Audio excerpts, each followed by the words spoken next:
वागर्थावे संपृक्तो वागर्थ प्रतिपत्तये जगतः पितरौ वंदे पार्वती परमेश्वरौ।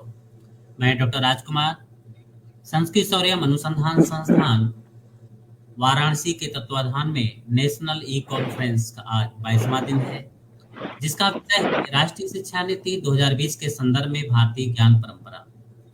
आज हमारे बीच विशिष्ट वक्ता के रूप में आदरणीय प्रोफेसर संदीप कुमार, आप डिपार्टमेंट ऑफ एजुकेशन एवं यूनिवर्सिटी ऑफ दिल्ली, आज का जो व्याख्यान का जो विषय है वह है national education policy 2020 possibilities and way ahead. आज सर का संस्कृत सौर्यम अनुसंधान संस्थान में संयोजक रूप में सर मैं आपका हार्दिक स्वागत एवं अभिनंदन करता हूं। इस कार्यक्रम के अध्यक्ष के रूप में प्रोफेसर नीलाभ तिवारी गुरु जी, उनके तरफ से भी मैं आपका हार्दिक अभिनंदन करता हूं। संस्कृत सौर्यम अनुसंधान संस्थान से जो हमारे मेंबर हैं उनके तरफ से आपका हार्दिक स्वागत करता हूं। इस कार्यक्रम में जो हमारे श्रोता हैं उनका भी मैं हार्दिक स्वागत अभिनंदन करता हूं।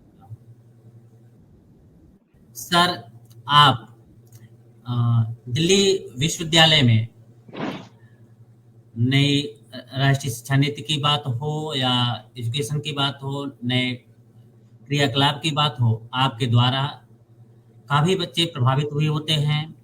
आपके अंडर में 8 शोध प्रबंध जमा हो चुका है।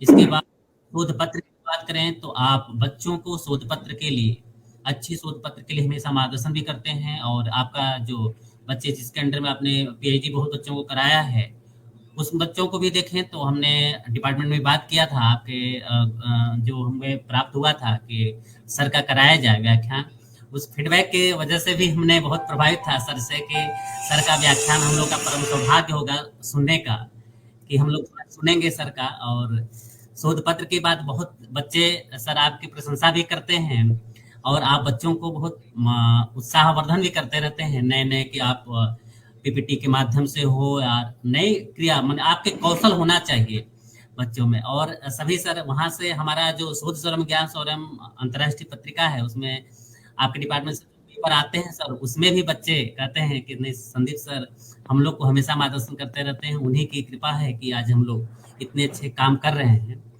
तो सर आज आपके श्रीमुख से हम लोग का सुनने का परम सौभाग्य होगा और संस्कृत सौर्यम का एक परम सौभाग्य होगा कि आज आपके श्रीमुख से हम लोग कुछ सुनेंगे और बच्चे से प्रभावित होंगे, जो नई राष्ट्रीय शिक्षा नीति के बारे में जानने कि आगे इसके क्या रास्ते होंगे, लोग इस पे प्रकाश डालेंगे, आपके श्रीमुख से सुनेंगे।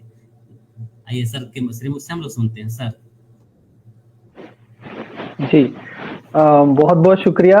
जब आपके द्वारा किए गए कार्य किसी और के माध्यम से पहुंचते हैं तो आपको ज्यादा खुशी होती है, क्योंकि आप अपने थ्रू तो कही गई बात को पहुंचाते ही हैं, लेकिन जब विद्यार्थी आप, मैं ये शुरुआत कर रहा था कि जब आपके द्वारा किए गए कार्य आपके विद्यार्थी कहीं पहुंचाते हैं तो उससे ज्यादा खुशी की बात और कोई नहीं होती है। आप जो ठीक है, और जब विद्यार्थी आपकी बात कहीं पहुंचाते हैं तो उसमें ज्यादा एक खुशी की बात है। बहरहाल मुझे जो आपने जो टास्क दिया कि मुझे एनईपी 2020 और उसके संदर्भ में अपनी एक समझ साझा करनी है, तो उसके चलते कुछ एक महत्वपूर्ण बिंदु हैं जिन पे मैं बात करूंगा, और कुछ ऐसी भी चीजें हैं जो शायद हम राष्ट्रीय शिक्षा नीति की प्रशंसा के दौर में भूल जाते हैं, कि कुछ एक ऐसे भी चीजें हैं जिन पे हमें समीक्षात्मक तौर पे सोचना पड़ेगा, जिनके बारे में पुनः विचार करने की जरूरत है। तो मेरा जो प्रस्तुति है या जो बातचीत मैं करूंगा वो इन दोनों ही पहलुओं को ध्यान में रख के होगा, कि एक तो मैं ये बात कर पाऊं कि शिक्षा नीति क्या कुछ हमें दे पाएगी, और एक ये बात कर पाऊं कि शिक्षा नीति हमें क्या कुछ नहीं दे पाएगी। जो नहीं दे पाएगी उससे शायद हम आगे का रास्ता खोज पाएं, कि क्योंकि कोई भी नीति अपने आप में पूर्ण तो नहीं होती है, उसमें कुछ ना कुछ कमियां या त्रुटियां रह जाएंगी। ऐसा नहीं कि मंशागत रही हो, लेकिन मुझे लगता है कि मानव की सीमित क्षमता है कि वो सब चीजों को एक साथ समेट नहीं पाता है, इस वजह से शायद कुछ त्रुटियां रह जाती हैं। हमें ये भी ध्यान रखना होगा जब हम राष्ट्रीय शिक्षा नीति की बात करेंगे कि भारत में ही नहीं पूरे दुनिया भर में जितनी भी शिक्षा नीतियां बनती हैं वो कोई भी अंतर्राष्ट्रीय दबाव से मुक्त नहीं हो सकती हैं। किसी न किसी तरह का अंतर्राष्ट्रीय दबाव उन सभी शिक्षा नीतियों पर पड़ता है। उसमें चाहे विकसित राष्ट्र हों जिसमें अमेरिका है या ब्रिटेन है या भारत जैसे विकासशील राष्ट्र जो विकसित होने की दौड़ में आगे हैं। सब देशों पर किसी न किसी तरीके से अंतर्राष्ट्रीय दबाव रहता है जब वो अपनी शिक्षा नीति को तय करते हैं। भारत भी इसका अपवाद नहीं है। भारत में जब ये शिक्षा नीति बनी और लंबे समय के बाद आई, तो डिजिटल वर्ल्ड का एक बहुत बड़ा दबाव भारतीय शिक्षा नीति पर देखने को मिलता है। और ये दोनों ही पहलुओं में हम इसको समझ सकते हैं, प्रशंसा भी कर सकते हैं इसकी और इसकी आलोचना भी की जा सकती है। प्रशंसा इसलिए कर सकते हैं क्योंकि दुनिया भर में अगर हमें साथ चलना है तो हमें डिजिटलाइज़ होना पड़ेगा, इसका कोई विकल्प नहीं है। और आलोचना इसलिए की जा सकती है क्योंकि शायद ज़रूरतें किसी और तरह की थी अभी शिक्षा को लेकर। डिजिटलाइज़ेशन के अलावा ज़रूरतें शायद लोगों तक पहुँच की थी अभी और उन आधारभूत सुविधाओं को पूरा करने की थी जिनके चलते विद्यालय तक विद्यार्थी नहीं पहुँच पाते। और उसका विकल्प यदि हम डिजिटलाइज़ेशन को मानते हैं तो वो हम बहुत बड़ी त्रुटि कर बैठेंगे। अपने भविष्य के में जो बच्चे जा रहे हैं उनके भविष्य के साथ हम कुछ त्रुटि कर बैठेंगे। तो जिस तरीके का दबाव इस शिक्षा नीति को बनते दफ़े रहा, वो दबाव भी हमें ध्यान में रखना चाहिए और किसी भी मुल्क की जो शिक्षा नीति है वो पूर्ण रूप से सर्वप्रभुत्व संपन्न नहीं हो सकती है। ये हमें ध्यान रखना पड़ेगा। वो सॉवरेन नहीं हो सकती है, उस पे अलग-अलग तरह का दबाव होगा। इस बात को फंडामेंटली ध्यान में रखने की ज़रूरत है।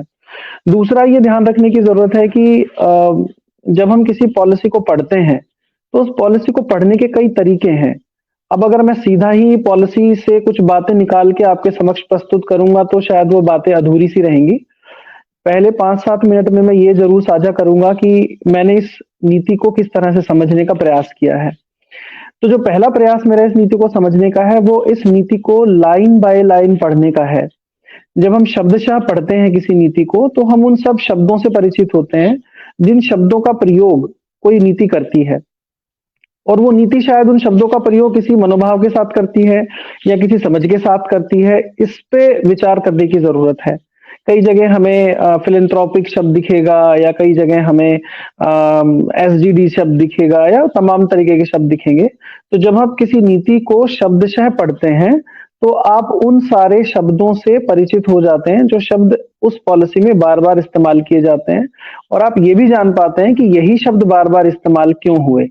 तो पहला तरीका तो जो मैंने इस पॉलिसी को पढ़ने के लिए इस्तेमाल किया वो ये किया कि मैं शब्दशः इस पॉलिसी को पढूँ और उन महत्वपूर्ण पहलुओं को निकाल पाऊँ या उन शब्दों को आइडेंटिफ़ाई कर पाऊँ, जो इस पॉलिसी में बहुत बार इस्तेमाल हुए हैं। क्योंकि ज़ाहिर-सी बात है, जब हम एक नीति में एक ही शब्द का इस्तेमाल ज़रूरत से ज़्यादा करते हैं, तो वो किसी मंशा के साथ करते हैं। तो पहला तो ये आप जब किसी पॉलिसी को पढ़ें, तो ज़रूर ध्यान रखें कि उस पॉलिसी में किस तरह से शब्दों का इस्तेमाल हुआ है।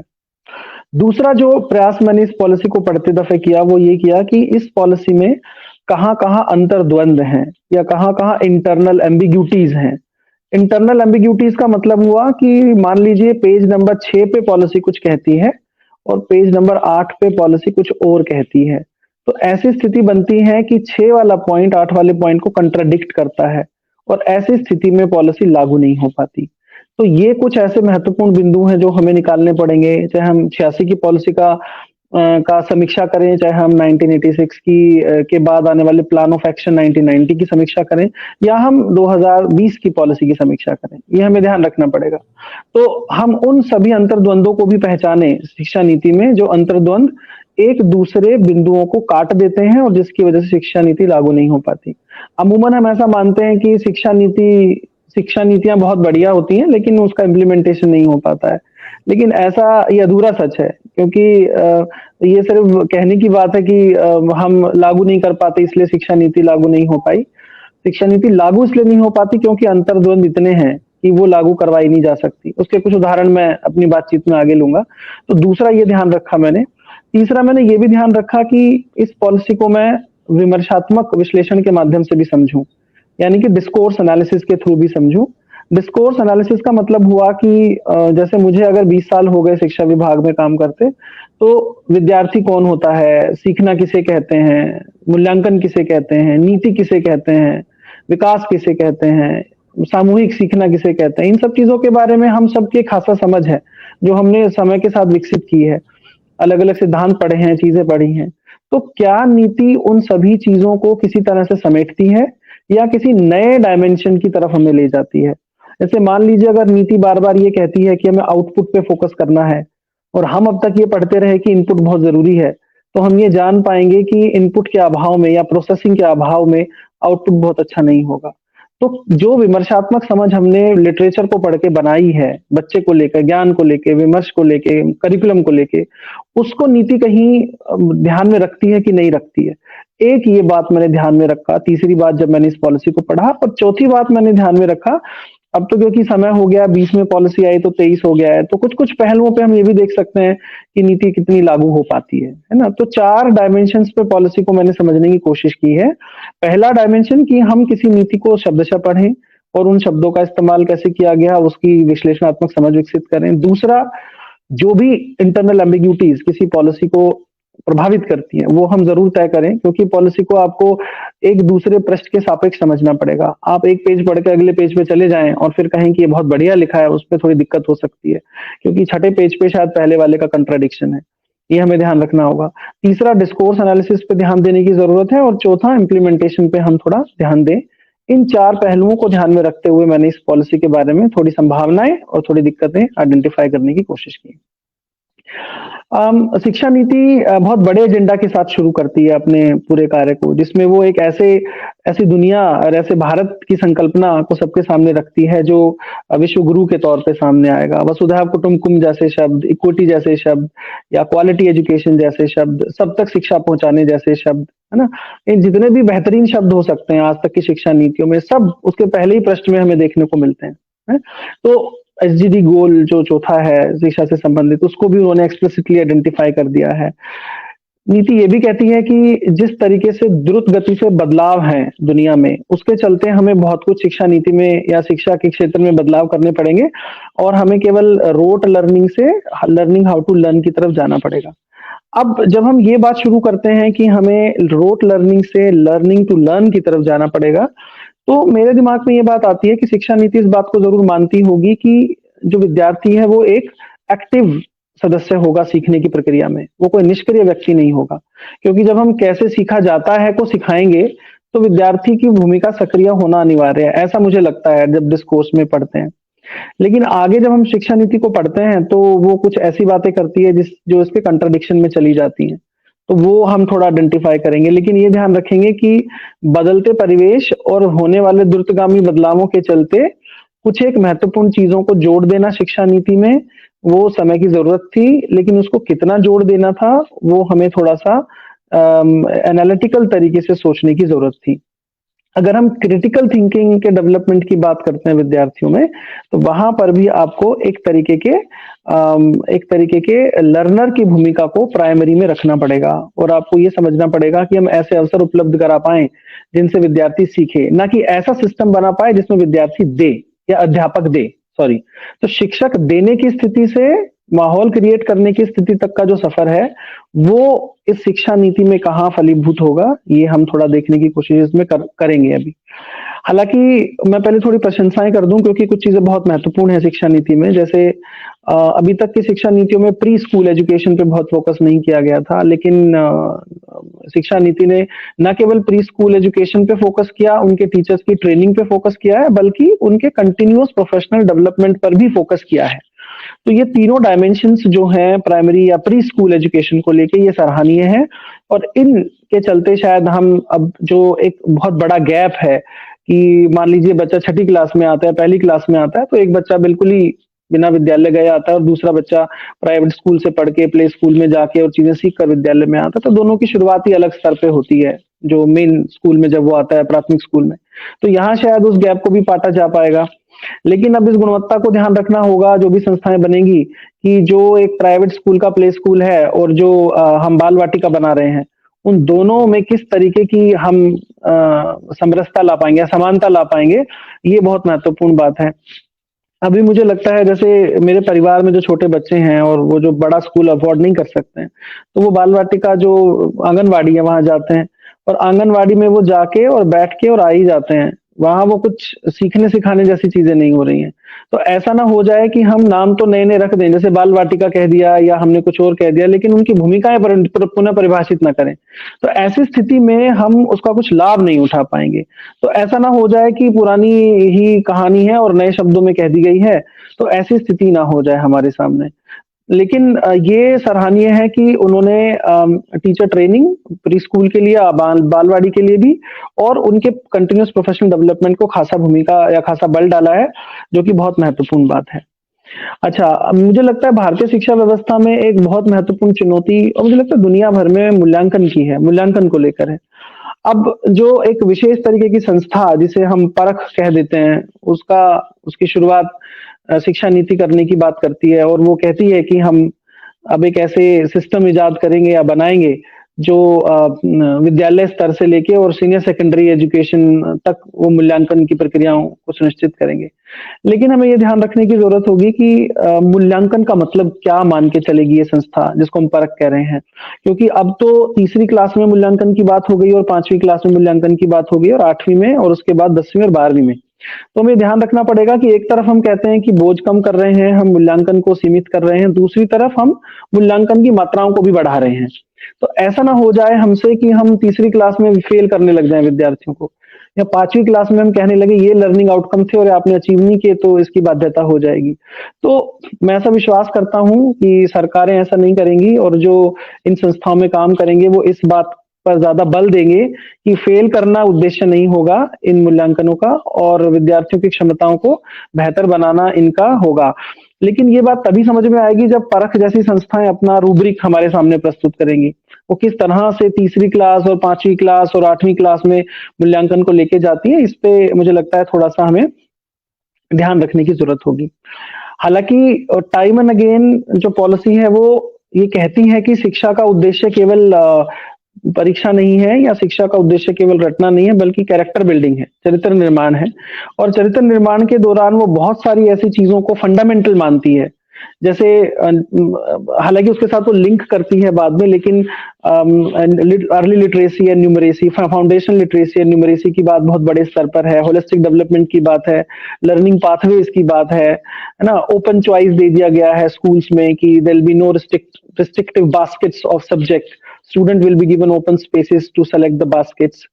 अब उसके लिए खासी तैयारी की ज़रूरत है, अभी हो नहीं रही है कोई तैयारी उसको लेके स्कूलों में जिस तरीके से जैसे अभी एक ताज़ा एग्ज़ाम्पल है कि आईटेप के जो प्रोग्राम हम बना रहे हैं इंटीग्रेटेड टीचर एजुकेशन प्रोग्राम के, उसमें भी काफ़ी दिक्कतें हैं उसको लागू करने के संदर्भ में। तो जैसे हमारे जैसे विभाग हैं जहाँ इंटर इंस्टीट्यूशनल पैरा नहीं चलता है, वहाँ पे अगर हम सीटेट चलाएँ या आईटेप चलाएँगे तो हमें खासी मशक्कत करनी होगी कि हम फिज़िक्स का अध्यापक कहाँ से लाएँ या हम पॉलिटिकल साइंस का अध्यापक कहाँ से लाएँ या फिर हमें क्लस्टरिंग में जाना पड़ेगा बाकी कॉलेजेस के साथ कि भई आप यहाँ आके पढ़ाएँ और हम वहाँ जाके पढ़ाएँ।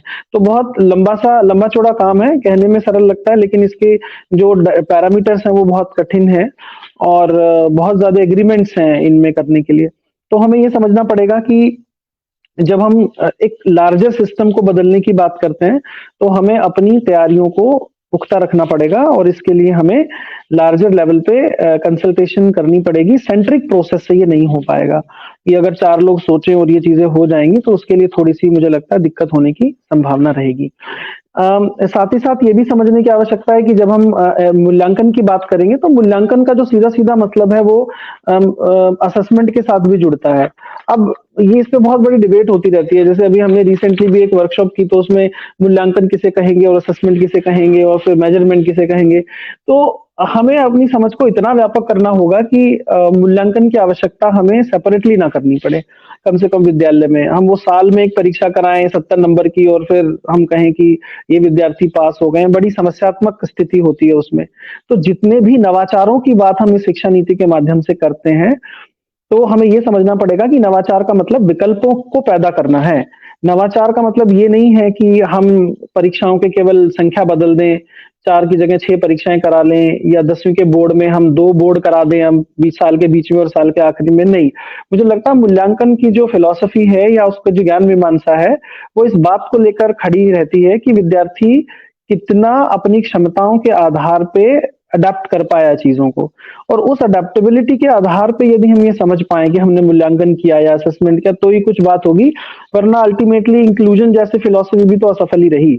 जब हम अल्टीमेटली गाँव से आने वाले एक ऐसे विद्यार्थी को शहर के स्कूल में ये कह के दाखिला देते हैं और ये समझाते हैं कि हमने इनके लिए अतिरिक्त कक्षाएँ रखी हैं ताकि ये भी बाकियों की तरह अंग्रेज़ी बोल पाएँ। तो आपका एजेंडा तो सबको अंग्रेज़ी बुलवाना ही था। आपका एजेंडा इंक्लूजन नहीं था। आपका एजेंडा अंग्रेज़ी बोलने में मेन स्ट्रीमिंग था। तो कहेंगे हम, फिर डिबेट आएगी कि नहीं रास्ते अलग होते हैं, तो फिर सबकी मंजिल एक कैसे हो सकती है? तो इंक्लूजन की फिलॉसफी का मूल आधार मुझे समझ में आता है कि जो जिस क्षमता के साथ, जिस विविधता के साथ अस्तित्व में है, उसकी विविधता को एक्सेप्ट करना और उस विविधता को ही आगे बढ़ाने के लिए सहयोग करना एक्चुअली इंक्लूजन का मसला है। अब अगर मैं हमेशा ये एग्ज़ाम्पल लेता हूँ कि गाँव से अगर कोई विद्यार्थी आके अपनी लोकल भाषा में कोई शब्द बोलता है, तो शब्द उसको धीरे-धीरे छोड़ना पड़ता है, क्योंकि वो उस बड़े सिस्टम में एक्सेप्टेबल नहीं है। तो अब हम क्या इसको इंक्लूजन कह देंगे, तो वो अच्छी अंग्रेज़ी बोलने लगे तो क्या वो इंक्लूसिव हो गया? तो मुझे थोड़ा इसमें डिबेट लगता है। तो ऐसा ना हो जाए इस पूरी जद्दोजहद में कि हम उसी मुख्य धारा में सबको लाना चाहते हैं, बस हमने शब्दों को बदल दिया और हम रास्ते बदल रहे हैं, लेकिन पहुँचना सबको कुतुब मीनार पे ही है। तो वो जो डिबेट होगी, वो मुझे लगता है ज़्यादा घातक होगी और उन लोगों के लिए रास्ता बंद करेगी जो लोग अपनी और क्योंकि कंट्राडिक्शन भी है, क्योंकि पूरी पॉलिसी मातृभाषा में शिक्षा दी जाएगी, कल्चरल आइडिया को प्रमोट करना है, लोकलाइज़ नॉलेज को प्रमोट करना है, इन सब चीज़ों पे बात करती है। तो क्या इंक्लूजन के आइडिया को हम ऐसे समझ पाएँगे? या मूल्यांकन का एक बहुत इम्पोर्टेंट आइडिया ये भी है कि मैं हमेशा ये सोचता हूँ कि ये कहाँ से पैदा हुई समझ हम सबके दिमाग में कि history, social science, mathematics, language और गणित, ये जो 5 विषय हैं, ये 10वीं में पढ़ने अनिवार्य हैं। मैं समझ नहीं पाया आज तक। मुझे इन विषयों को अनिवार्य तौर पे पढ़ने की समझ विकसित नहीं हो पाई आज तक। मान लीजिए अगर मैं हिंदी में और सोशल साइंस में बहुत बढ़िया हूँ और स्पोर्ट्स और म्यूज़िक और एक और किसी विषय में बहुत बढ़िया हूँ, तो क्या मेरे 5 विषय ये नहीं हो सकते 10वीं की परीक्षा पास करने के लिए? लेकिन ये नहीं है। तो मैं ऐसा विश्वास करता हूँ कि शिक्षा नीति शायद इसकी तरफ कुछ ले जाए हम लोगों को और हम उस तरीके के अवसर विद्यार्थियों को दें जिनको गणित से चिढ़ है या जो गणित नहीं कर सकते हैं, उनके लिए 10वीं में भी बाध्यता ना हो। अब ये कहना कि शोध दर्शाते हैं कि 10वीं तक का ज्ञान अनिवार्य है गणित का, मुझे नहीं लगता। मतलब मेरी समझ इससे मेल नहीं खाती। मुझे लगता है कि अगर वो म्यूज़िक सीखे पहली क्लास से जिसका इंटरेस्ट है या छठी क्लास से और फिर वो ग्रेजुएशन तक सीखे तो वो उसमें ज़्यादा पारंगत होगा, बजाए कि वो गणित को खींचता रहे या विज्ञान को खींचता रहे या सामाजिक विज्ञान को खींचता रहे। तो ये जो उम्मीद जगाई है शिक्षा नीति ने कि आप विकल्प चुन सकते हैं, शायद वो विकल्प हमें थोड़े और पहले दे देने चाहिए 8वीं क्लास में और वहां से हम विद्यार्थियों की विशिष्टता को व्यापक करते चलें और हम 10वीं की बाध्यताओं से भी परे चलें कि ये 5 विषय हैं जो अनिवार्य तौर पे सबको पढ़ने हैं। तब तो मैं मानूंगा कि शिक्षा नीति ने बहुत व्यापक स्तर पे बदलाव किए और वो व्यक्ति की विविधता को समझता है। विविधता जो केवल सामाजिक सांस्कृतिक संदर्भों से ना आके उसकी अपनी क्षमताओं से भी आती है। उस विविधता को भी समझता है और उसको उसको एक्सेप्ट करता है। तब हम एक बेहतर मूल्यांकन की व्यवस्था और बेहतर शिक्षा की व्यवस्था की तरफ बढ़ पाएँगे। दूसरा एक जो इंटरेस्टिंग पॉइंट जितना बड़ा विजन पॉलिसी देती है, जो मैंने कंट्राडिक्शन की बात कही, वो बहुत लुभावना भी है और मुझे लगता है अगर हम उसको कर लेंगे तो बहुत कुछ अचीव कर पाएँगे। लेकिन शिक्षा नीति में ही 4.3 एक बिंदु है जो इस बात को लिख देता है पूरी व्यवस्था को करने के बाद कि कोई एडिशनल इंफ्रास्ट्रक्चर की जरूरत नहीं पड़ेगी। इस पूरी शिक्षा, जैसे हम मल्टी डिसिप्लिनरी एजुकेशन की बात स्कूल में कर रहे हैं, वोकेशनलाइजेशन की बात कर रहे हैं, हम मल्टी डिसिप्लिनरी सब्जेक्ट चूज करेगा विद्यार्थी, बास्केट नहीं होंगे। बहुत आमूलचूल बदलाव है, 5+3+3+4 ये वाला सिस्टम आ गया है। लेकिन उसने 4.3 में एक्सप्लिसिटली लिख दिया है कि there will be no need for additional infrastructure for these changes because these changes are at curriculum level. मुझे लगता है विद्यालय में जब कोई छोटा भी प्रोग्राम होता है ना, तो उसके लिए सारे विद्यालय की व्यवस्था हिल जाती है। तो ऐसा कैसे हो पाएगा कि हम इतना बड़ा बदलाव करेंगे और नीति एक्सप्लिसिटली कह गई कि हम 4.3 में कि हमें इंफ्रास्ट्रक्चर नहीं होगा, इंफ्रास्ट्रक्चर्स की आवश्यकता नहीं पड़ेगी।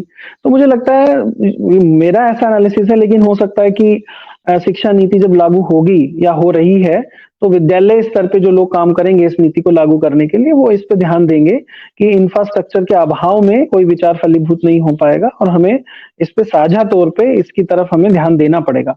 क्लस्टरिंग इसका विकल्प नहीं नजर आता मुझे। जैसे नीति सुझाती है। हो सकता है कि मेरा जो ज्ञान है वो थोड़ा सीमित हो इस मामले में, लेकिन वो समझाती है कि क्लस्टरिंग इसका विकल्प हो सकता है। इसका मतलब है ह्यूमन रिसोर्स एक्सप्लॉइट होगा, कि मान लीजिए हिंदी का टीचर यहाँ नहीं है तो उस स्कूल में भी भेज दीजिए और उस स्कूल में भी भेज दीजिए।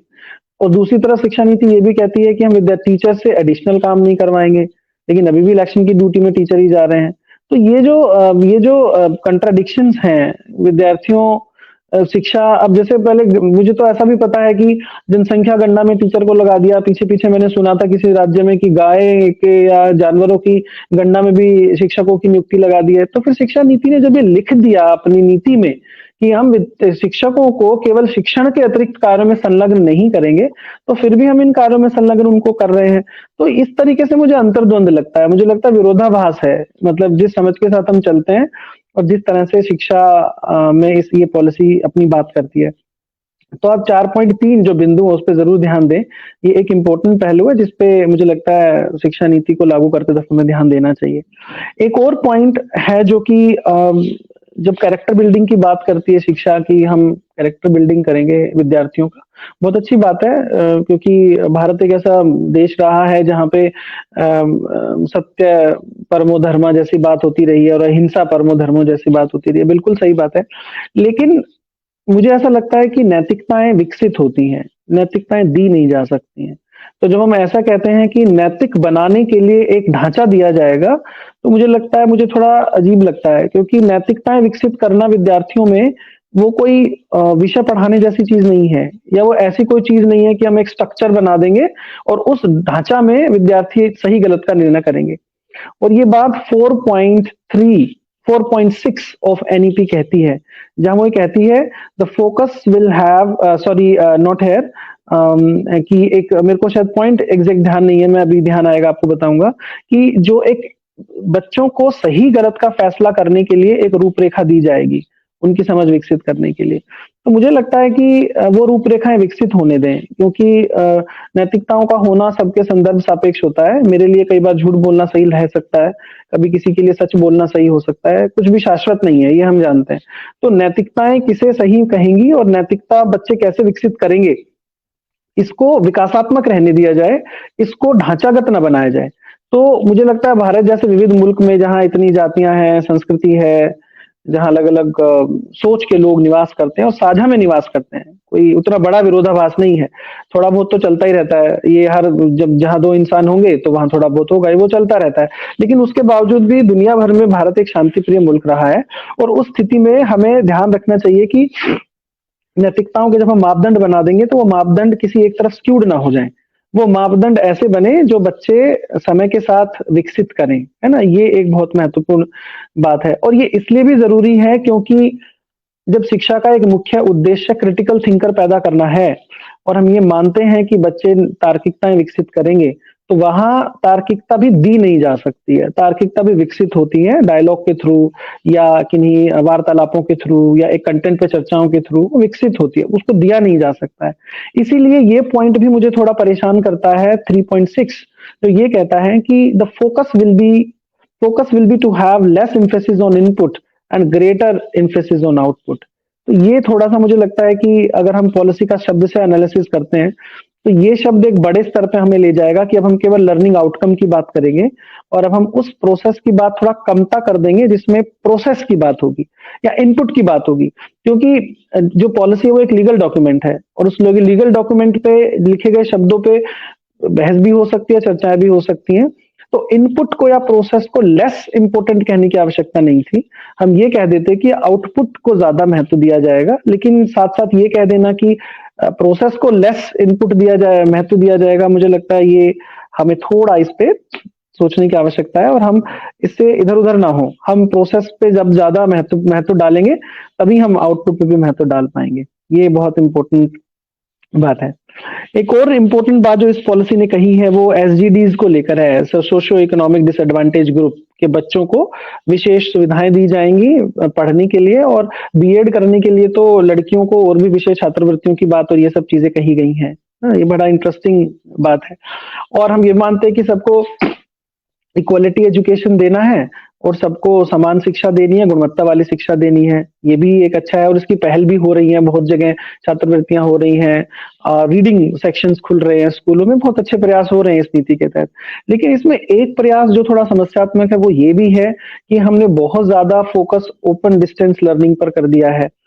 अब अगर हम ऐसा कुछ कहने लगें कि तीसरी क्लास का बच्चा भी डिस्टेंस से पढ़ पाएगा और 5वीं क्लास का बच्चा भी डिस्टेंस एजुकेशन ले पाएगा, तो फिर मुझे थोड़ा समस्या लगती है इस बात को लेकर कि मुझे लगता है कि 10वीं तक की शिक्षा, 12वीं तक की शिक्षा तो नियमित ही होनी चाहिए। तो अगर आप विकल्प दे देते हैं उनको कि तीसरी क्लास के बच्चे जहाँ पर स्कूल उपलब्ध नहीं है या जिनकी एक्सेसिबिलिटी नहीं है या जो अफोर्ड नहीं कर सकते हैं, वो एनआईओएस के थ्रू या नेशनल ओपन स्कूलिंग के थ्रू वो स्पेशल एजुकेशन कर सकते हैं। तो मुझे थोड़ा समझ नहीं आई ये बात कि अगर हम तीसरी क्लास को एनआईओएस को दे रहे हैं और 5वीं क्लास को एनआईओएस को दे रहे हैं, तो थोड़ा मुझे लगता है हमें इस पे गंभीरता से विचार करना चाहिए और हमें सोचना चाहिए कि राइट टू एजुकेशन बिल 2009 जब आया था, तो उसने सभी बच्चों के लिए 8वीं तक की शिक्षा को अनिवार्य किया था, जो कि नियमित शिक्षा थी और डिस्टेंस की एजुकेशन नहीं थी। तो ये जो बात अब धीरे-धीरे होने लगी है कि हम तीसरी, 5वीं और 8वीं क्लास भी डिस्टेंस से कर सकते हैं, वो सीधा-सीधा उस बच्चे के मानवाधिकार और उसके फंडामेंटल राइट के कंट्राडिक्शन में जाएगी ये बात। क्योंकि जब चीज़ें उपलब्ध होने लगेंगी तो लोग उसको एक्सेस भी करने लगेंगे। ये एक समस्या है और ऑब्वियसली जो सोशियो इकोनॉमिक डिसएडवांटेज ग्रुप है, वो शायद ज़्यादा उसको एक्सेस करेगा। तो मुझे लगता है ये भी एक समस्यात्मक स्थिति उत्पन्न हो जाएगी अगर हमने इसको समय रहते इस पे हमने अपनी समझ को ज़्यादा व्यापक नहीं किया। अच्छा, जैसे हम ये भी बहुत बातचीत की पूरी पॉलिसी में कि मातृभाषा में शिक्षा हमें देनी है। बहुत अच्छा है और 1986 की पॉलिसी ने भी 3 लैंग्वेज फ़ॉर्मूला अपनाया था, इन्होंने भी 3 लैंग्वेज फ़ॉर्मूले को कंटिन्यू किया है और इस बात पे खासा बल दिया है कि बच्चे की मातृभाषा में ही शिक्षा को दिए जाने की संभावनाएँ रखनी पड़ेगी। अच्छा विचार है, इसके लिए सबको साझा प्रयास करना पड़ेगा हायर एजुकेशन तक, तब ये बात बनेगी। ऐसा ना हो कि मैं अगर हरियाणा में कहीं रहता हूँ और मैं लोकल भाषा में कुछ सीख गया 5वीं क्लास तक और छठी में आके मुझे फिर वही हिंदी या मेरे को अंग्रेजी में सीखना है, तो मेरी यात्रा डबल हो जाएगी। मुझे दोबारा से फिर वो अंग्रेजी सीखनी पड़ेगी जो मैं मातृभाषा तो चली गई 8वीं क्लास तक, अब 9वीं 10वीं में फिर मुझे वहीं आना पड़ रहा है या चलो 10वीं तक कर लिया तो ग्रेजुएशन में मुझे फिर वहीं अंग्रेजी के चंगुल में आना पड़ रहा है, तो ये नहीं होगा। ऐसा होने की स्थिति में अब ऐसा नहीं है कि सरकारें कर सकती हैं, मैं ऐसा नहीं कह रहा हूँ, अब सरकार थोड़ा ना सब कुछ कर सकती है, ये हम सब शिक्षा में जो जुड़े लोग हैं, मैं हूँ, आप हैं, बाकी सब तमाम लोग हैं, उनकी ये ज़िम्मेदारी होगी कि हम वो सब उपलब्ध कराएँ उन विद्यार्थियों को, जो जिस भाषा में वो आप पढ़ना चाहते हैं, वहाँ तक चीज़ें मिलें। मतलब मुझे एक देश का नाम याद नहीं है, बहुत छोटा मुल्क है वो दुनिया का और बहुत विकसित भी नहीं है, लेकिन वहाँ पे 48 भाषाओं में किताबें पब्लिश होती हैं और सब पूरे मुल्क में बँटती हैं क्योंकि उनकी भाषाएँ हैं और उन सभी भाषाओं में विद्यार्थियों को चीज़ें उपलब्ध होती हैं, छोटा-सा मुल्क है। तो क्या हम इस तरीके के युद्ध स्तर पे काम कर सकते हैं कि चीज़ें लोगों तक उपलब्ध हों और जिस भाषा को विद्यार्थी लेके चलता है शुरू से, अपनी उच्च स्तर की शिक्षा तक भी वो उस भाषा से जुड़ा रहे। ये इसलिए भी ज़रूरी है क्योंकि भाषा का आपके संज्ञान के साथ सीधा ताल्लुक है। जिस भाषा को आप बोल नहीं सकते, समझ नहीं सकते, वो आपके संज्ञान से जुड़ नहीं सकती है। तो 10वीं तक अगर मैं हिंदी पढ़ूँ और ये हम सब पे बीतता है, जैसे मैं जब अब तो ख़ैर अंग्रेज़ी सब आ गई, लेकिन जब मैं छोटा रहा तो हिंदी में पढ़ा और जब यूनिवर्सिटी में आया तो दिल्ली यूनिवर्सिटी में कोई हिंदी नहीं बोले, तो बड़ी कठिन स्थिति हो गई, सब अंग्रेज़ी में लेक्चर, अंग्रेज़ी में सब कुछ, तो एक दोहरा संघर्ष हुआ। भाषा भी सीखनी है और कंटेंट भी जानना है। तो जो संघर्ष डबल हो जाता है और फिर हम असेसमेंट भी करेंगे उनका। तो फिर असेसमेंट में क्या हमने इस बात को कभी ध्यान रखा कि जो विद्यार्थी हिंदी भाषा या किसी और भाषा से आते हैं और आप सब अंग्रेजी में कराते हैं, तो उनका असेसमेंट आप न्यायसंगत तौर पे नहीं कर सकते, क्योंकि आपको उनकी संघर्ष और उनकी यात्रा डबल हो गई है। तो वो सब मुझे लगता है असेसमेंट कहीं सोचता भी नहीं है उन सब चीज़ों के बारे में। तो मैं ऐसा मानता हूँ कि ये सब चीज़ें जब हम इसको लागू करेंगे तो हम अपने ज़हन में ज़रूर रखेंगे। दूसरा ये भी ध्यान रखना पड़ेगा ये सरकारों को है कि जैसे एनसीईआरटी बहुत संघर्ष करती है किताबें लिखने के लिए और बहुत मेहनत से किताबें लिखी जाती हैं वहाँ। लेकिन वो किताबें कोई प्राइवेट स्कूल नहीं मानता इंडिया में। तो वो सब अपने चलाते हैं, अपने पब्लिशर्स की किताबें चलाते हैं।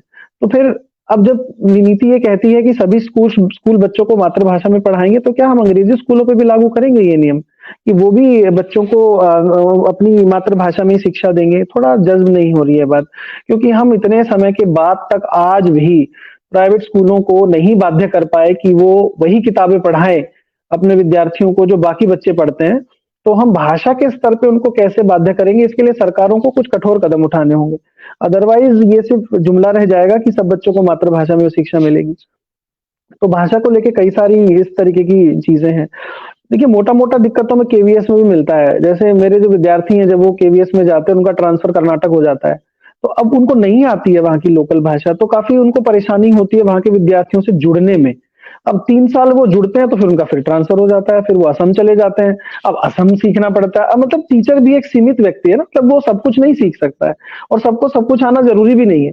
तो हमें कुछ नीतिगत तौर पे बेहतर डिसीज़न लेने पड़ेंगे जब हम भाषा के मसले की बात करेंगे, चाहे वो निजी स्कूलों पे किसी तरीके के नियंत्रण की बात हो या किताबों के छप के सभी स्कूलों में जाने की बात हो, इन तमाम चीज़ों पे हमें ज़रूर ध्यान रखना पड़ेगा। इसके अलावा एक इंटरेस्टिंग प्रोजेक्ट बताया है पॉलिसी ने फ़ोन 4.16 में, जिसमें वो ये कहती है कि स्कूल जैसे मान लो दिल्ली के बच्चे हैं, वो जाएँ तमिलनाडु और वहाँ 1 हफ्ता रहें और बच्चों के साथ उनकी भाषा के साथ जुड़ें।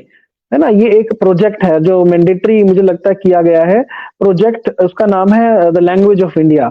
अब उसमें वहाँ के बच्चे यहाँ आएँगे, हमारे बच्चे वहाँ जाएँगे, तो भाषागत जो एक आदान-प्रदान होगा, समझ का, ज्ञान का या वहाँ के व्यवहार का, संस्कृति का, मुझे लगता है ये एक बहुत अच्छा कदम है, बशर्ते कि ये हो। ऐसा ना हो कि ये बस कह के रह जाएँ हम इस प्रोजेक्ट को और बच्चों को ले जाने में जो खर्चा है, वो इस बात को कहीं सीमित कर दे। तो मुझे लगता है कि ये बहुत इम्पोर्टेंट बात है और अच्छा डिसीज़न है सर नीति का कि हम लैंग्वेज ऑफ इंडिया के बारे में ज़बरदस्त बात करें। साथ ही क्योंकि लैंग्वेज से मुझे ध्यान आता है कि लोकल नॉलेज की बात भी नेशनल एजुकेशन पॉलिसी बहुत बड़े स्तर पर करती है कि हमें भारतीय ज्ञान की परंपरा को आगे बढ़ाना है, जिसके लिए ट्राइबल एथनो मेडिकल साइंसेज़ की वो बात कर रही है, फॉरेस्ट मैनेजमेंट पे कोर्सेज़ लाने की बात करती है, ट्रेडिशनल कल्टीवेशन की बात करती है, नेचुरल वेजिटेशन की बात करती है। मुझे लगता है ये सब प्रयास बेहतर हैं बशर्ते कि हम इनको सिस्टम का हिस्सा बना पाएँ और लोगों को मोटिवेट कर पाएँ। देखिए 2 चीज़ें हैं, हम किसी भी व्यक्ति की एथनिसिटी को बचाना चाहते हैं और वो एथनिसिटी बचाने के लिए हमें उन व्यक्तियों से भी पूछे कि भैया आप इसको बचाना चाहते हो, जैसे लुहार हैं। अगर लुहार कहीं पे जाके अपना लोहा पीट के बनाता है बर्तन या कुछ बनाता है और हम कहते हैं कि उनकी एथनिसिटी धीरे-धीरे खत्म हो रही है, हमें उसको प्रिज़र्व करना है, तो हम लुहारों से भी पूछें कि भैया आप इस रहना चाहते हो इस एथनिसिटी में या आप कुछ और करना चाहते हो ज़िंदगी में? तो ऐसा ना हो कि हम किसी की एथनिसिटी को, संजातीयता को बचाना चाहते हैं, लेकिन हम उनसे पूछ भी नहीं रहे हैं। या तो हम वहाँ पे एडवांसमेंट करें, या तो लोहार की ज़िंदगी में एडवांसमेंट करें, तब वो लोहारपने को बनाए रखे। वरना तो हम भी जानते हैं लोहारपने को बनाए रखने से कुछ मिल थोड़ा रहा है उनको। या जो मूर्तिकार हैं, वो मूर्तिकार दिल्ली में 4 जगह हैं मैं जानता हूँ और उनकी ज़िंदगी बदहाली में गुज़रती है। तो अगर हम कहें हमें उनकी संजातीयता को या उनकी एथनिसिटी को बचाना है, तो फिर हमें उसकी एथनिसिटी को बढ़ा के बचाना होगा। वहीं पे बस वो मूर्तियाँ ही बनाते रहें, इसको बचाना, वहाँ जाके रिसर्च कर लेना, उनकी समस्याओं को जान लेना, फिर डिसर्टेशन लिख देना, वो लाइब्रेरी में पड़ा रहता है, इससे नहीं होगा। हमें ये समझना पड़ेगा रिसर्च के डायमेंशन में या उनकी एथनिसिटी को बचाने के डायमेंशन में या जिसको हम भारतीय ज्ञान परंपरा के तरीके कह रहे हैं, कि हम पहले तो ये मानें कि क्या वो उस ज़िंदगी में खुश हैं? अगर खुश हैं, तो अब उसको बेहतर कैसे बनाना चाहते हैं? तब संजातीयता पे काम होगा। संजातीयता पे काम सिर्फ इसलिए नहीं होगा क्योंकि हम भारतीय परंपरा को बचाना चाहते हैं, ऐसे नहीं होगा। क्योंकि मैं तो दिल्ली में बैठा हूँ, सब चल रहा है, मेरे विद्यार्थी जाके लोहारों से इंटरव्यू ले रहे हैं। अब मानिए मेरे यहाँ जो लोग हैं, मेरे विद्यार्थी जब जाते हैं इंटरव्यू नहीं देते वो, कहते हैं कि आप क्या पूछने आते हो बार-बार? हर साल विद्यार्थी पूछने आते हैं, हम तो यही है ना, हमें क्या बदलाव हो रहा है? तो कुल मिला के जो ज़मीनी हकीकत है, उसको बदलने की ज़रूरत होगी यदि हम उनकी एथनिसिटी को बचाना चाहते हैं। केवल रिसर्च करके और एक बहुत बढ़िया पेपर पब्लिश करके हम उनकी एथनिसिटी को नहीं बचा सकते, ये बहुत इम्पोर्टेंट बात है। मुझे याद है कि जब हम किसी भी ऐसे डिसएडवांटेज ग्रुप पर रिसर्च करते हैं, चाहे वो महिलाओं की स्थिति हो, चाहे वो किसी भी ग्रुप की स्थिति हो, तो हमें उनके बदलाव की स्थिति पे जाए बगैर ये चीज़ें बहुत ज़्यादा कंट्रीब्यूट कर नहीं पाती हैं। अब इसमें एक और भी त्रुटि है, जैसे जब हम जब हम सिलेक्शन की बात करते हैं यूनिवर्सिटी सिस्टम में या स्कूल सिस्टम में, खैर मुझे यूनिवर्सिटी का ज़्यादा समझ है, तो अब हमने एनटीए में चीज़ें डाली हैं कि वहाँ एंट्रेंस होगा, वो सब जगह के एंट्रेंस कराएगी। मुझे ऐसा याद है कि जब मैंने अपने संस्थान में दाखिला लिया था, तो हमने पहले एक लिखित परीक्षा दी, उसके बाद हमारा एक्सप्रेशन टेस्ट हुआ, एक्सप्रेशन टेस्ट के बाद फिर हमारा ग्रुप डिस्कशन हुए, उसमें हम शॉर्टलिस्ट हुए।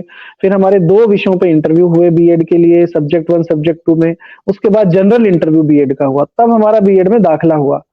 तो वो जो 6 प्रक्रियाओं से हम गुज़रे हैं, तो हम जाँच पाए कि उसका मतलब ये नहीं था कि हम विद्यार्थियों को बाहर निकालना चाहते हैं। उस प्रक्रिया का मतलब ये था कि हम उन लोगों को लेना चाहते हैं जो एक्चुअल में शिक्षक बनना चाहते हैं। ऐसा नहीं है कि हमने केवल ऐसे, जो एक डिबेट अब आ गई है कि रेगुलर यूनिवर्सिटीज़ में भी विद्यार्थियों का अटेंडेंस 0 है।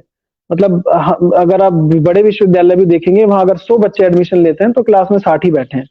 तो बाकी कहाँ चले गए? इसका मतलब है कि सिर्फ एक परीक्षा के आधार पे आप ये कभी सुनिश्चित नहीं कर सकते कि ये जो छात्र है, ये शिक्षक बनेगा कि नहीं बनेगा। आपके पास मल्टीपल तरीके होने पड़ेंगे, क्योंकि सरकारें उसमें रिसोर्स दे रही हैं।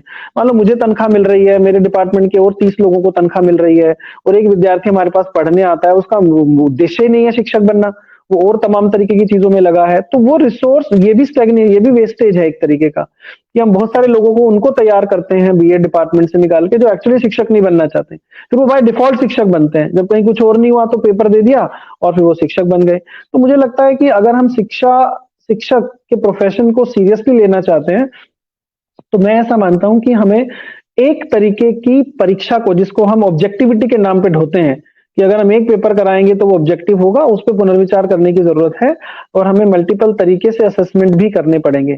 तो एनटीए से कोई विरोध नहीं है मेरा, लेकिन एनटीए के माध्यम से केवल एक परीक्षा के आधार पे विद्यार्थियों का चयन करना, और फिर उनमें से कितने विद्यार्थी दोबारा स्कूली शिक्षा में जाके काम करते हैं और कितनी कितनी कितनी शिद्दत से करते हैं, इस पे ज़रूर एक शोध होने की ज़रूरत है। तो ये मुझे लगता है बहुत महत्वपूर्ण बात है। जैसे जब हम, और इसके लिए ये भी ज़रूरी है कि जब ये सब कुछ चलता है तो हम नई-नई पद्धतियाँ जोड़ते हैं। जैसे सीटेट की परीक्षा फिर हमने जोड़ दी। पहले हमने एंट्रेंस लिया बीएड का, फिर वहाँ जॉब किया, और फिर भाई सीटेट की परीक्षा जोड़ी, फिर जॉब की परीक्षा जोड़ी। तो आप उन्हीं को लाइए बीएड करने के लिए। सीटेट की परीक्षा मैं कहूँ पहले ही ले लो फिर। मतलब वो बाद में नहीं लो। मतलब जिन विद्यार्थियों को हम 2 साल ट्रेनिंग दे रहे हैं और उसके बाद भी एजुकेशन दे, उसके बाद वो सीटेट का पर्चा नहीं निकाल पा रहे, तो फिर हमारे ऊपर सवाल है, हमारे ऊपर प्रश्न चिन्ह है। तो या फिर वो विद्यार्थी ऐसे नहीं है जो शिक्षा में जाना चाहते हैं।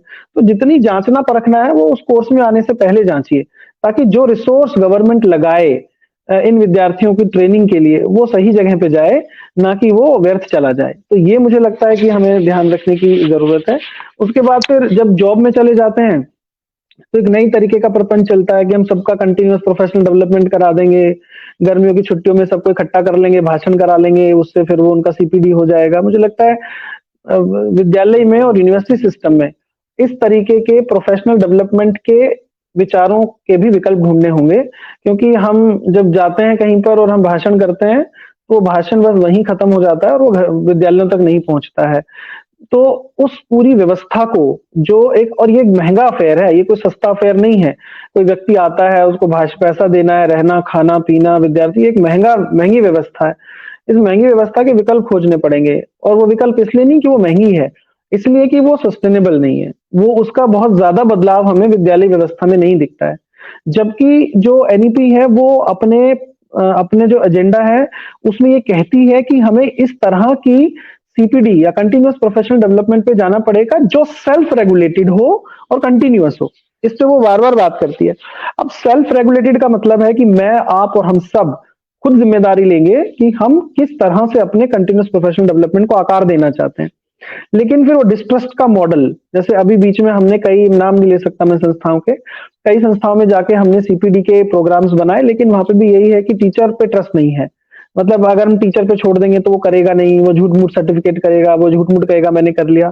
तो इतना जो डेफ़िसिट मॉडल है, जिसमें हम विश्वास ही नहीं कर रहे एक-दूसरे के ऊपर, तो हम पुलिसिंग के थ्रू तो कभी भी प्रोफेशनल डेवलपमेंट नहीं करा सकते। पुलिसिंग के थ्रू हम सर्टिफिकेट दिलवा सकते हैं, पुलिसिंग के थ्रू हम उनको एक करिकुलम, एक सेमिनार में 15 दिन बैठा सकते हैं। लेकिन उस पुलिसिंग के थ्रू अब वो समझें इस बात को कि हमारा जो वृत्तिक विकास है, वो विद्यार्थियों के विकास से जुड़ा है, और हमारी अपने विकास की जो संकल्पना है, वो हमारे विमर्श और हमारे रिफ्लेक्शन के प्रोसेस से जुड़ी है। ये तो तभी आएगा जब रोज़मर्रा की ज़िंदगी में कुछ चीज़ें घटित होंगी। वो ऐसे कभी-कभार जैसे शादी-ब्याह की तरह इवेंट करके नहीं हो पाएगा वो। तो हमें ये समझना पड़ेगा, और जो और इसकी संभावनाएं शिक्षा नीति दे रही है। इसलिए ये नीति की प्रॉब्लम नहीं है, ये वाली प्रॉब्लम वहां है जहां पे हम इन चीजों को ऑर्गेनाइज कर रहे हैं, है ना? तो मुझे लगता है कि इस पे भी खासा ध्यान देना पड़ेगा कि हम self regulated teacher professional development के लिए कुछ काम करें, इस पे प्रोजेक्ट्स करें, आइडेंटिफाई करें। मेरा एक स्कॉलर था गयाना यूएसए का, उसने अपने वहां के लिए एक मॉड्यूल बनाया था कि हम कैसे टीचर के सेल्फ रेगुलेटरी मैकेनिज्म इवॉल्व कर सकते हैं, जहां पे बाहरी संस्थाओं की आवश्यकता नहीं है उसके डेवलपमेंट को बढ़ावा देने के लिए, वो सेल्फ रेगुलेटेड हो सकता है। तो वो स्कीम हमने बनाई, अच्छा काम था वो। तो मुझे लगता है हमें इस तरीके के काम करने चाहिए, और उनको असफल हो जाएंगे कोई बात नहीं, लेकिन रिसर्च तो असफल होती भी है, उसमें कोई दो राय नहीं है। तो उसको हम अप्लाई करके देखें और फिर काम करें। हाँ, तो ये एक इम्पोर्टेंट बात है जो हमें प्रोफेशनल डेवलपमेंट को लेके नीति कहती है और हमें माननी चाहिए। अब ये स्कूली व्यवस्था में ये जो सब चल रहा है, एक इसमें इंटरेस्टिंग बात ये भी है, अगर हम इसको ले जा पाए कि पॉलिसी ने बार-बार इस बात को महत्व दिया है कि प्राइमरी से लेके, बल्कि प्री स्कूल से लेकर हायर एजुकेशन तक एक कंटिन्यूटी है।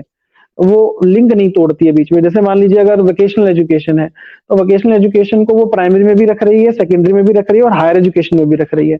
आज की डेट में हायर एजुकेशन में वोकेशनलाइजेशन के इंस्टीट्यूट ही नहीं है, या तो आईटीओ कर लो या आईटीआई में, या तो ये जो संस्थाएं बनती हैं जहाँ पे अधिकतर मैंने देखा महिलाएं जा रही हैं, सिलाई कढ़ाई सिखा दे रहे हैं, ये नहीं मतलब है वोकेशनल एजुकेशन का। तो हायर एजुकेशन में वो एवेन्यूज आइडेंटिफाई करने पड़ेंगे हमें, जहाँ पे हम वोकेशनलाइजेशन को ब्रॉड करें। वोकेशनलाइजेशन का मतलब वही हाथ से काम करने वाली चीजें नहीं रह गई हैं। हमें बदलती दुनिया जैसा पॉलिसी शुरू करती है और बदलते परिवेश के आधार पे वोकेशनल की परिभाषा को भी रिडिफाइन। मुझे याद है मैं जब स्कूल में था तो वोकेशनल के नाम पे हमें शॉर्ट हैंड सिखाई जाती थी और टाइपिंग सिखाई जाती थी। तो अब वो नहीं हो गया, अब कौन ही टाइपिंग करता है, और शॉर्ट हैंड का जमाना भी चला गया धीरे धीरे। तो अब हमें रीडिफाइन करना पड़ेगा कि हम वोकेशनल स्कूलों में जो दे रहे हैं उसको हम किस तरह से आइडेंटिफाई करते हैं। हायर, ये स्कूल व्यवस्था की थोड़ी सी बात है, 5-7 मिनट हायर एजुकेशन पे बात कर लूं। हायर एजुकेशन में जो बदलाव की स्थिति है वो सबसे इंपॉर्टेंट जो डायमेंशन मुझे लगा वो रिसर्च को लेके लगा। पॉलिसी ने बार बार इस बात पे फोकस किया है कि हम रिसर्च के अभाव में कोई कोई संस्था नहीं काम कर सकती है। यानी कि हायर एजुकेशन में जो बहुत ज्यादा फंड है वो हमें रिसर्चेस पे देना पड़ेगा, और रिसर्च पे दिए जाने वाले फंड के अभाव में हम टीचिंग को बेहतर नहीं बना सकते। ये बात बहुत महत्वपूर्ण इस नीति ने कही है। लेकिन साथ ही फिर वो जो मेरे असल में मेरी आदत है, मतलब कहीं से कुछ कमी ना निकल जाए उसमें, तो अब उसमें उन्होंने ये भी कह दिया कि भाई 4 तरह की यूनिवर्सिटी हो, 3 तरह की यूनिवर्सिटी होंगी। एक यूनिवर्सिटी डिग्री गिविंग कॉलेज होंगे, एक यूनिवर्सिटी टीचिंग इंटेंसिव होगी और एक यूनिवर्सिटी रिसर्च इंटेंसिव होगी। तो 3 तरह की यूनिवर्सिटीज मुझे लगता है बनाने की आवश्यकता नहीं थी, क्योंकि मेरा ऐसा मानना है कि सिखाना, पढ़ना और शोध ये साथ ही चलते हैं। ये ऐसा नहीं हो पाएगा कि कोई एक यूनिवर्सिटी केवल पढ़ाएगी, दूसरी यूनिवर्सिटी रिसर्च करेगी, फिर रिसर्च के परिणाम वहां भेजेगी, फिर वो यूनिवर्सिटी इनको इम्प्लीमेंट करेगी। मुझे ऐसा नहीं लगता है। तो 3 तरह की यूनिवर्सिटीज को आइडेंटिफाई करना और फिर ये कहना कि एक मेरू होगी जिसको कि multidisciplinary research in higher education करके एक बड़ी संस्था है जो कंट्रोल करेगी रिसर्च की प्रैक्टिसेस को, मेरू नाम है उसका। तो वो बनेगी। मेरू बनाने में कोई दिक्कत नहीं है, जो एक्सटेंसिवली रिसर्च पे काम करे वो कोई दिक्कत नहीं है। लेकिन डिग्री गिविंग कॉलेजेस से ये हटा देना कि वो अब रिसर्च नहीं कर पाएंगे, मुझे लगता है ये थोड़ा सा प्रॉब्लमेटिक हो जाएगा, क्योंकि जब हम डिफाइन कर देते हैं चीजों को तो लोग उसको नहीं करते। जैसे मैं कहूँ जी देखिए आपको संस्कृत के केवल यही 4 श्लोक पढ़ाने हैं, तो फिर मैं 5वें पे नहीं जाता। मुझे लगता है कि ठीक है 4 पढ़ा के मेरा काम चल रहा है, तो 5वां नहीं पढ़ाना है मुझे अभी। तो ये बहुत अच्छा नहीं रहेगा। तो ये आइडेंटिफाई कर देना कि जो यूनिवर्सिटीज हैं वो 3 तरह से डिफाइन होंगी, वो थोड़ा समस्यात्मक है। उस पे शायद हमें थोड़ा रिविजिट हम कर लें तो बहुत अच्छा रहेगा इस बात को देखना। बाकी मुझे ऐसा लगता है कि रिसर्च को लेके जितनी संभावनाएं एनईपी में हैं उतनी पहले किसी भी पॉलिसी में नहीं रही हैं। जैसे जब वो ये बोलती है कि हमें लोकल नॉलेज क्रिएट करनी है, तो ये हम लोगों पर है कि अब हम उस लोकल नॉलेज को क्रिएट करने के लिए प्रोजेक्ट्स कैसे बनाएं या उसको कंट्रीब्यूट कैसे करें।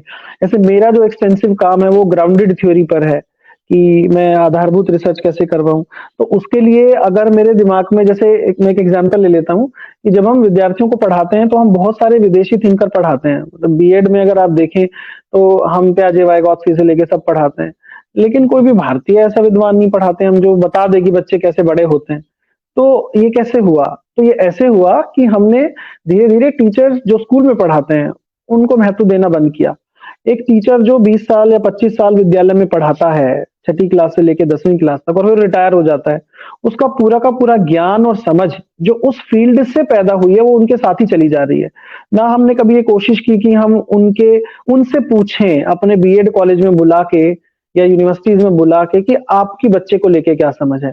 आपने 20 साल पढ़ाया, आपको क्या लगता है कि बच्चा कैसे बड़ा होता है, कैसे विकसित होता है, वो ज्ञान कैसे अर्जित करता है? हमें लगता है उनको कुछ नहीं आता है। तो हमने कभी भी ये प्रयास नहीं किया है भारतीय कुछ होगा तो मेरे ज्ञान से मतलब मेरी जानकारी से परे है कि हमने कोई ऐसा काम किया हो जहाँ पे हमने विद्यालय के टीचर्स को इकट्ठा किया और हमने उनसे पूछा कि भाई प्याजे से अलावा भी बच्चे बड़े होते हैं, कैसे बड़े होते हैं? क्या आप जब बच्चों से डील करते हैं छठी क्लास से 12वीं क्लास तक आपको किस तरह से प्रतीत होता है कि बच्चे धीरे-धीरे बड़े हो गए और उनकी समझ विकसित हो गई? उसको हम कभी डॉक्यूमेंट ही नहीं करते और इतना बड़ा विद्यालय व्यवस्था में जो अध्यापक पढ़ा के जाता है, जो हम तो यूनिवर्सिटी में बैठ के रिसर्च कर रहे हैं जबकि हम पढ़ा भी नहीं रहे स्कूल में। तो जो स्कूल में पढ़ा रहा है, वो क्यों ना लिखे अपनी रिसर्च के बारे में? तो हमने उनको कभी मोटिवेट नहीं किया, वो स्कोप नहीं दिया। तो अब ये एनईपी इसका स्कोप दे रही है। लेकिन बात ये है ना कि हम कितना वैकल्पिक सोच सकते हैं, हम कितने अल्टरनेटिव्स निकाल सकते हैं लोगों के साथ एंगेज होने के। अब वो हमारे ऊपर है। शायद नीति नहीं जा जाके कह सकती है कि भैया आप इसका विकल्प निकालिए। नीति ने ये कहा कि हमें भारतीय विद्यार्थियों के बड़े होने के समझ को आकार देना होगा और इसके लिए हमें लोकल जो नॉलेज है उसको क्रिएट करना होगा। तो इसका सीधा इम्प्लीकेशन मुझे ये लगता है कि मैं जाऊं और जो स्कूल में टीचर पढ़ाते हैं उनको कहूं कि आप अपनी डायरी लिखिए और वो डायरी में हम देखते हैं कि बच्चे कैसे बड़े होते हैं और इन सब तमाम चीजों के बारे में बातचीत करूं और उनके सेशंस करवाऊं अपने बीएड के स्टूडेंट के साथ कि हम तो यहाँ ज्ञान दे रहे हैं आपको लेकिन स्कूल ऐसे नहीं चलता जैसे हम यहाँ आपको ज्ञान दे रहे हैं। स्कूल अलग तरह की एक संस्था है। तो वो ब्रिजिंग हम कर पाएंगे जब हम इन विद्यार्थियों के साथ बात कर पाएंगे। एक बहुत इंटरेस्टिंग सा फंड भी बनाया है इन्होंने, नेशनल रिसर्च करके फंड बनाया है इन लोगों ने ना। अच्छा, रिसर्च को लेके पैसे बड़े कम 0.69% है सिर्फ जीडीपी का। तो अगर हम ये मानते हैं कि रिसर्च अनिवार्य है तो उसके फंड को भी थोड़ा बढ़ाना पड़ेगा हमें, ताकि रिसर्च केवल सफल होने के लिए ना हो। अगर रिसर्च असफल होती है तो भी हम उस रिसर्च को रिसर्च मान पाए, है ना? किसी भी देश की आइडेंटिटी पर्टिकुलरली उसकी शिक्षा से देखी जा सकती है और शिक्षा अपना अस्तित्व उन रिसर्च या उन शोधों से पाती है जो शोध उस रिसर्च को उस शिक्षा को आकार देते हैं। तो भारतीय परंपरा में बस हम यही ना कहते रह जाएं कि यूं किया था तो विमान उड़ गया और ऐसे हो, ये नहीं कहते रह जाएं हम। हमें ये कहना पड़ेगा और उन शोधों के लिए हमें सटीक तरह से रिसर्च करनी पड़ेगी। जैसे अगर मेडिसिन की बात है तो मेडिसिन के लिए फंड दीजिए, रिसर्च करवाइए और फिर स्थापित कीजिए कि ये जो मेडिकेशन चलता था ये कामयाब होता था। या अगर हमें गुरु शिष्य परंपरा पे बहुत गर्व है भारत में, तो उस गुरु शिष्य परंपरा के लिए फिर विद्यालय खोले जाएं और उन विद्यालयों पे शोध किया जाए और देखा जाए कि ये किस तरह से बेहतर है एग्जिस्टिंग सिस्टम से। तो ये खर्चीली व्यवस्था है।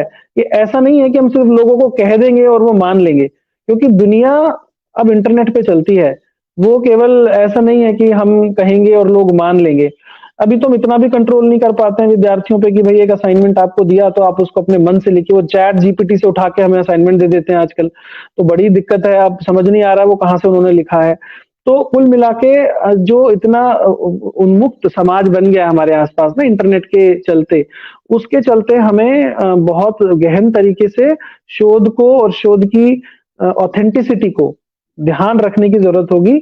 तब हम कुछ कंट्रीब्यूट कर पाएंगे अपनी एजुकेशन सिस्टम में। कुछ एक चीजें बढ़िया हैं, मल्टीपल एंट्री एग्जिट बहुत अच्छी व्यवस्था है सिस्टम की। मुझे याद है मेरे खुद के परिवार में 4 लोग डिग्री पूरी नहीं कर पाए और दोबारा उनको कभी मौका नहीं मिला। दोबारा आए तो वो सिस्टम खत्म हो गया। हमारा विश्वविद्यालय ने एक पहल भी की थी, दिल्ली विश्वविद्यालय ने, कि अपने जो 100वां वर्ष मनाया हमने उसमें कि कोई भी विद्यार्थी कितना भी पुराना हो, अगर उसकी कोई भी डिग्री अधूरी है तो वो फॉर्म भरे, हम उसकी डिग्री पूरी करेंगे। और ये इतना बढ़िया रहा। बहुत लोग, मानिए 50 साल का भी व्यक्ति था, उसने कहा मैंने 3 साल की ग्रेजुएशन की थी और फाइनल ईयर मेरा नहीं हो पाया था, तो उसके लिए परीक्षा करवाई गई और उसको वो डिग्री दी गई। अब मात्र डिग्री बांटने का मसला नहीं था, मसला ये था कि एक ऐसी पहल शुरू करना जो पहल ये वहां तक ले जाए लोगों को कि शिक्षा क्यों महत्वपूर्ण है। और वो डिग्री जो शायद भूल गए लोग और अब उसको नहीं लेना चाहते हैं, दोबारा से जुड़ना, लोगों के बीच में शिक्षा के महत्व को प्रचारित करना, उसके लिए भी बहुत महत्वपूर्ण है ये कदम उठाना। तो ये बड़ा इंटरेस्टिंग है। और एनईपी ये जो मल्टीपल एग्जिट एंट्री का जो पॉइंट है, मुझे लगता है ये ज्यादा महत्वपूर्ण रहेगा और ये ज्यादा कंट्रीब्यूट करेगा विद्यार्थियों को आगे ले जाने के लिए। एनआरएफ है जिसका मैं ज़िक्र कर रहा था, 17.9 में वो पॉइंट है, जो strengthening the research practices policy has proposed establish national research foundation in India, जो पैसा देगा, लेकिन 0.69 में से कितने पैसे दे देगा पता नहीं। वो फंड मुझे लगता है हमें थोड़ा और बढ़ाने की ज़रूरत होगी, तब हम उसके बारे में बेहतर बात कर पाएँगे।